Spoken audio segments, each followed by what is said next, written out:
même certaines personnalités de la société civile qui suivent la politique, par capable pas nouveau entièrement pour eux.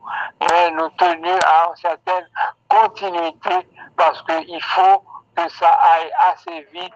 Le peuple a suffisamment souffert et je pense qu'il y a des dossiers qu'il faut commencer à prendre très au sérieux. Mais nous tenons beaucoup aussi à des gens qui sont intègres. Il faut l'intégrité. Parce que je crois qu'il y en a un gros problème nous gagné avec le CPT actuel. Le CPT actuel a perdu la confiance de la population à cause des problèmes de scandale de corruption, à cause des problèmes de corruption qu'on a fait dénoncer. L'ULCC a dénoncé, aucune mesure n'a été prise, ça a fait perdre. Et ensuite, ils n'ont pas non plus mis en place l'OCAG, l'organe de contrôle de l'action gouvernementale, n'est-ce pas? Ça a montré qu'il n'y a pas de monde qui croient dans, n'est-ce pas, les principes démocratiques. Or, il y a un principe cardinal de la démocratie, c'est check and balance. Contrôle et équilibre. Si vous pas un organisme de contrôle, vous pas la démocratie.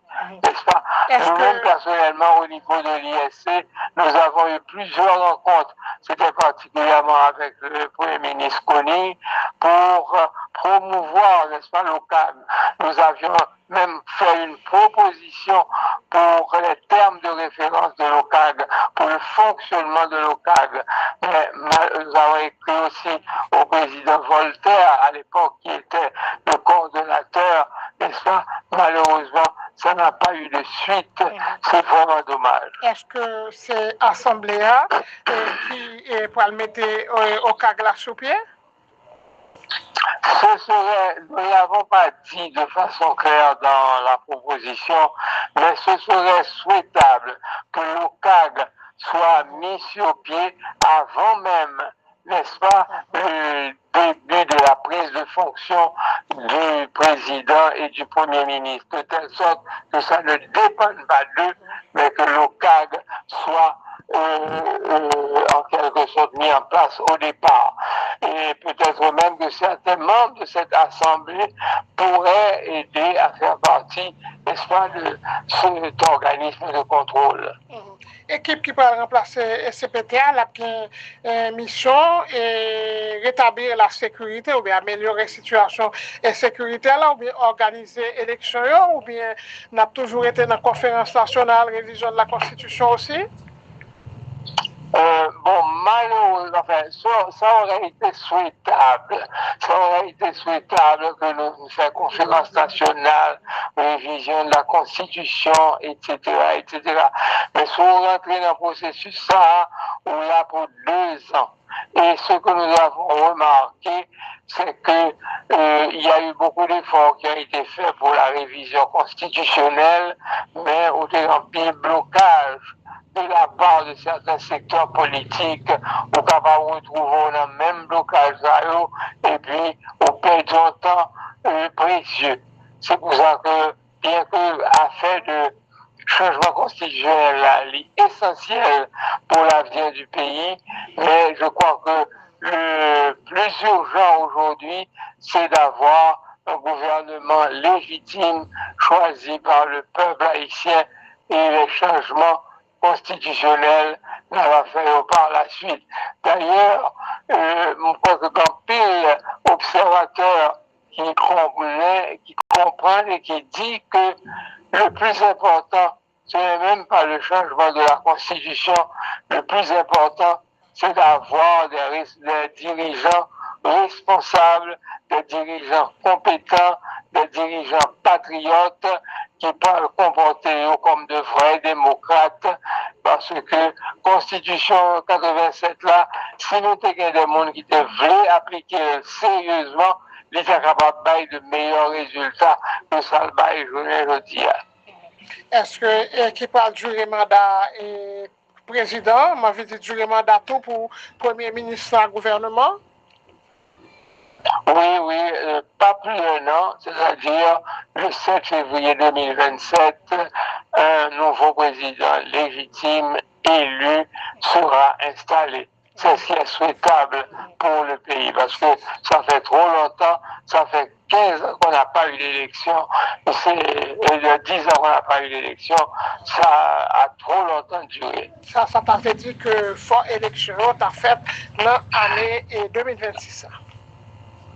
Ah oui, tout à fait, tout à fait. Et nous pensons que, enfin, qu'il y a des possibilités pour que la sécurité puisse être rétablie, n'est-ce pas, si nous prenons ça très au sérieux.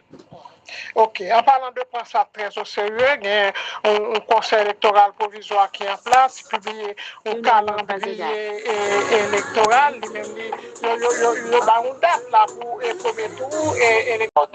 De l'International Crisis Group, qui est sorti en décembre 2025, qui a dit très clairement que même lorsque la force, la mission, n'est-ce pas, la MMAS, n'est-ce pas, la force kenyane, était arrivée, même si elle n'était pas très nombreuse, eh bien, il a commencé à avoir un recul.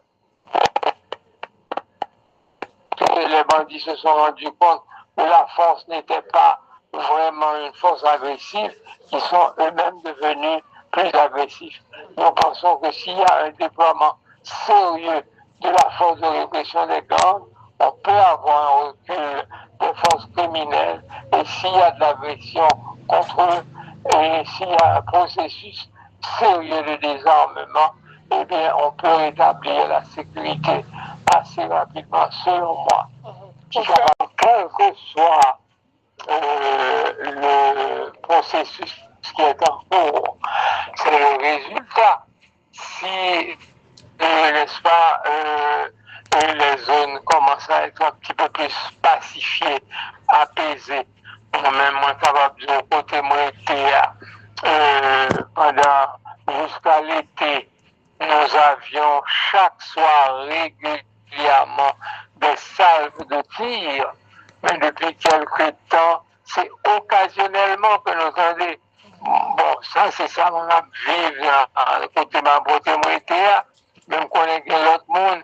Et j'ai lu, par exemple, l'éditorial de Franz Duval dans le Nouvelliste, qui a parlé des petits miracles de décembre, pour montrer que mon fêtait, et montrer que seulement ça, plus ou moins comment se fréquenter, etc. Et effectivement, beaucoup de gens ont témoigné que les gens ont beaucoup plus fêté en décembre 2025 qu'en décembre 2024. Bref, je crois qu'il y a quelques petits progrès qui sont faits. Maintenant, je crois qu'il faut consolider tout cela. Et si nous avons un bon appui de la part de l'international et surtout beaucoup d'équipements, parce que je dis la sécurité est aussi une affaire d'équipement, pas seulement d'hommes et de femmes, mais aussi d'équipements. Ou bien dit quelques petits progrès, et ça veut dire que Mounio doit être vigilant, par exemple, pour kidnapping, là, continuer et gagner de plusieurs cas de kidnapping qui enregistrés depuis, ma connaissance, on a dit plusieurs mois ou bien plusieurs semaines, même qui, par exemple, au niveau de Delama. Mais professeur de Wash, nous pas fini. Est-ce que nous pas prendre trop de temps? Ça dit que les propositions IRCA, mais nous avons une vague de propositions et de sorties de crise, alors que nous, décisions doivent être faites, nous avons moins de mois devant nous. Alors, ça vous le remarquez dans la proposition loi, n'est-ce pas? Bon, supposons que les responsables acceptent les propositions, ça, n'est-ce pas? Et que proposition, parce que vous voyez ce qu'il y a de bien avec cette proposition, quel que soit ça qui a été proposé, n'est-ce pas, il est capable d'arriver à lire à travers ce mécanisme. Par exemple, monde qui était tenu absolument à la Cour de cassation, il est capable d'arriver à la Cour de cassation à travers cette proposition. Vous voyez, il quitte la pire option possible. Vous voyez, supposons que accepter n'est-ce pas, et qu'il y en a arriver assez rapidement. Nous avons des propositions pour arriver assez rapidement au choix des représentants des secteurs, n'est-ce pas? Eh bien, s'il y a de l'avantage, c'est qu'il y aura un vote, n'est-ce pas? Une fois que les représentants, les candidats seront choisis, proposés, etc., on n'a qu'à faire un vote. Et puis, le résultat du vote va donner le président, le premier ministre, etc. C'est pas comme dans les autres processus où la fois va-et-vient entre X, Y, Z, et puis avec chercher en synthèse, il y aura un vote par les 17 membres de l'Assemblée.